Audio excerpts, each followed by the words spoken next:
What's going on, guys? It's Jimmy here. Welcome to our daily show where we discuss everything going on here in our country that you need to know about here on a daily basis. We got multiple different things here for you guys to talk about here. Also, an update on a governor trying to send out $2,000 stimulus checks and what will happen here on that going here forward here as well. Also, we'll see here the January 6th committee to vote on at least 3 criminal referrals targeting Trump. They're saying that the January 6th Select Committee is reportedly planning to vote on at least 3 criminal referrals targeting former President Donald Trump on Monday, a significant step from the panel as it nears the end of its year-plus investigation. Multiple outlets are reporting that the committee will vote to recommend the Justice Department pursue criminal charges against Trump for insurrection and obstructing an official proceeding of Congress and conspiracy to defraud the United States. 3 different charges there. You guys can let me know your thoughts here in the comments. A spokesperson for the select committee declined to comment at this point. The committee is working to wrap up its probe and release its finding before the end of the year, when Republicans are slated to take control of the House and dissolve the panel completely. The referrals would be a notable step and also largely symbolic, as the Justice Department is not required to consider referrals that come from congressional committees. The agency is also conducting its own separate investigation into the events of January 6th. Sources told Politico that the committee's arguments for the referral involved the insurrection charges, cited a ruling made by the U.S. District Court Judge Amit Mehta in February, which says the language Trump used incited the violence that took place on January 6th. It also reportedly points to the 57 senators, which is included Republican and Democrats. Because remember, there's only 50 Democrats and there's 50 Republicans right now in the Senate. It's a 50-50 Senate, who voted to convict Trump of incitement of insurrection following the Capitol riot. Also, up to 250,000 plus Medicare beneficiaries are getting new ID cards due to a data breach at a subcontractor. So be aware, if you get these in the mail, they could be real. So here's the details to know on this, and you might want to share this video with anybody who is on Medicare. Here's the details to know about this, so be aware of this. Up to 254,000 Medicare beneficiaries' personal information may have been compromised in an online ransomware attack at a government subcontractor, officials warned this week. Letters are being sent to the beneficiaries who are being impacted by the potential data breach, said the Centers for Medicare and Medicaid Services. Those affected, who represent less than 0.5% of all of Medicare's 64 million people, will also receive a replacement Medicare card with a new identification number in the next few weeks. CMS said, quote, "The safeguarding and security of beneficiary information is of the utmost importance to this agency," and said, "We continue to assess the impact of the breach involving the subcontractor, facilitate support to individuals potentially affected by the incident, and will take all necessary actions needed to safeguard the information entrusted to CMS." The personal information that could have been compromised included name, address, date of birth, phone number, social security number, Medicare beneficiary identifier, banking information, including routing and account number. Yikes. And Medicare entitlement enrollment, and premium information number. So keep an eye on this, especially if you get this letter in the mail. That is pretty important. They have your social security number, banking number, and everything. So be aware of this if you get the letter in the mail. New data out here, yet again here, showing share of Americans living paycheck to paycheck at 63% of Americans, almost 2/3 of all Americans living paycheck to paycheck. You can see here, as rising prices continue to weigh on households, more families are feeling stretched too thin. As of November, 63% of Americans were living paycheck to paycheck, according to a monthly Lending Club report, up from 60% the previous month and near 64% the historic high hit in March of this year. So we're within 1% of the historic high ever in the United States.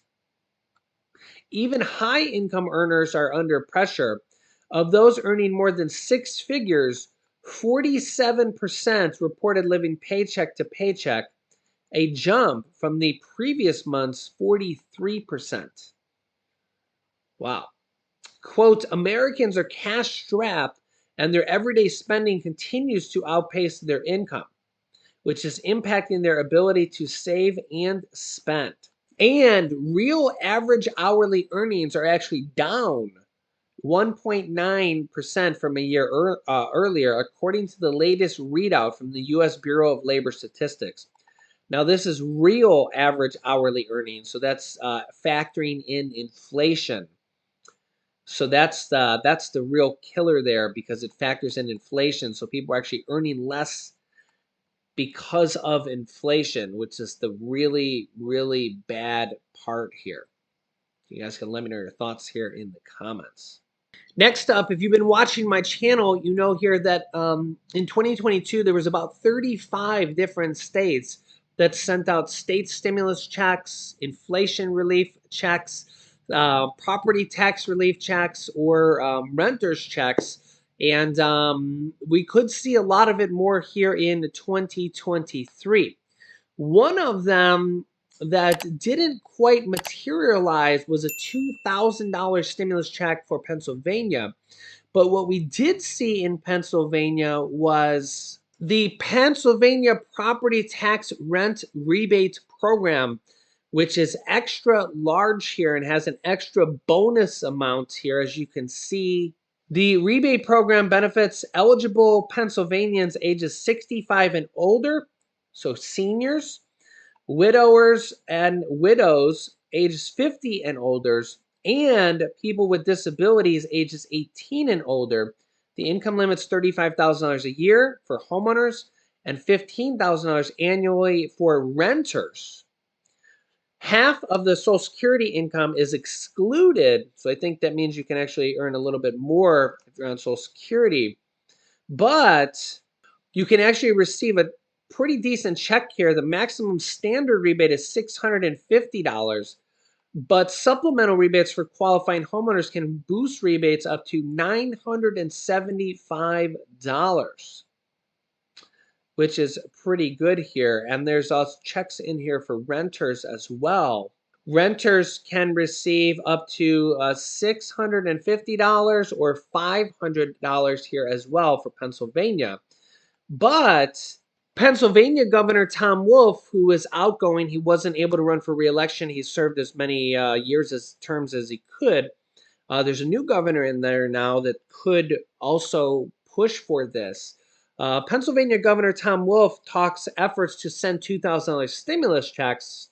They're going to be passing the torch to the new governor about potentially new $2,000 stimulus checks. Here's what the governor had to say. Take a listen. Well, ladies, it was a relaxed Tom Wolf who said he's looking forward to spending time with his 3 grandkids. He had none when he first took office 8 years ago, so that's a new development. We talked about the state's economic outlook, which is much rosier than when he first took office. and his handling of the pandemic. Critics say he was much too harsh in shutting down schools and businesses. He says he was doing his best to keep people safe. He also wishes he could have gotten Pennsylvanians who make less than 80 grand $2,000 stimulus checks. He said it wasn't for lack of trying, but Republicans weren't budging. The money would have come from federal funds. It was free money, and just send it out. And the opposing party did not want to do that. So then after the budget was passed and we had all this money, I said, here's another opportunity. Instead of using federal money, okay, let's use state money. We have plenty. It's not like we're going to have to raise anybody's taxes. Right now, with inflation, $2,000 would actually be a really nice help. I don't know why I couldn't get that done. Yeah, Governor Tom Wolf said the money would have come from federal funds, the stimulus money that went out to every state. He said, quote, it was free money, just send it out. They still have the money. It's still sitting there, so they can still use it to send out checks, just like every single state that has the money still sitting there. He says, and Republicans did not want to do that.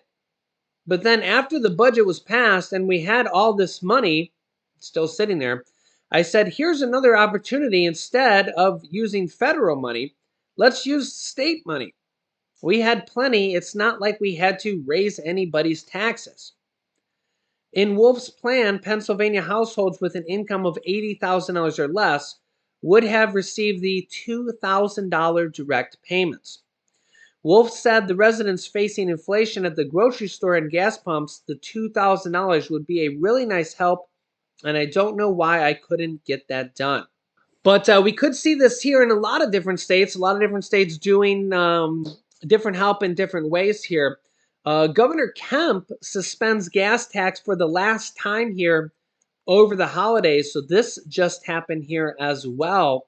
In Savannah, Georgia, here, Governor Brian Kemp signed an executive order on the state level, suspending the state's sales tax on gasoline for the seventh and final time since March. Well, it is the end of the year, right? But wow, they've suspended the state sales tax on gas 7 times. That's actually a pretty good reprieve.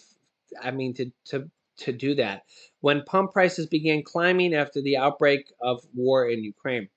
The latest suspension will run through January 10th, the day after Georgia lawmakers convene under the Gold Dome for 2023 General Assembly. After that, Kemp will look to the legislature to help provide tax relief to Georgians in other ways, the governor said during a news conference at the state capitol. Says, quote, we can't continue to do what we're doing with gas taxes. This was always intended as a short-term answer. Gas prices have come down pretty significantly.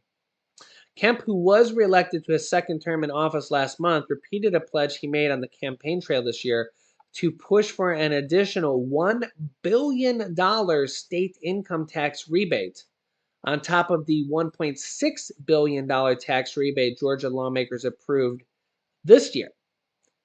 So again, we're seeing a lot of states still pushing for more money to go back to residents in multiple different ways. He's also asking for the legislature for $1 billion in property tax rebates. Yeah, so he's looking for $1 billion in state income tax rebates, which is basically checks, on top of the $1.6 billion that they approved this year. Remember that Georgia also sent out those, what was it, $300 to $350 debit cards that went out to low-income people on SNAP and TANF this year. They're also looking for an additional $1 billion in property tax rebates for Georgia. So there's a lot going on in Georgia. And this stuff would be, some of this stuff would be new stuff going on here. And I'll keep you up to date here on this as well. They also support new tax cutting proposals, saying Georgians deserve to keep as much of their hard-earned money as possible. So, you know, good for state of Georgia, doing a lot here, doing a lot. So I will keep you up to date here on this and everything that comes out here on a daily basis. Mainstream news and everybody else doesn't cover this type of stuff here. So I'm your source. Make sure you're subscribed here to our YouTube channel and click the bell icon so you don't miss out on new videos that come out here every day at 10 a.m., 3 p.m., and 8 p.m. Eastern Standard Time. Also, thanks for hitting the like button. And here is my beautiful wife, Laurel, here to say Merry Christmas. What does your shirt say? Merry, Merry. Merry, Merry, Merry. And I have socks too. And socks too. So yeah, thanks for liking, sharing, and we'll keep you up to date. You can click here, over here, Laurel, with our newest video next, and over here to watch our newest video about other checks going out here in December. So click on one of those videos next. Thanks for watching, guys, and we will see you in the next video.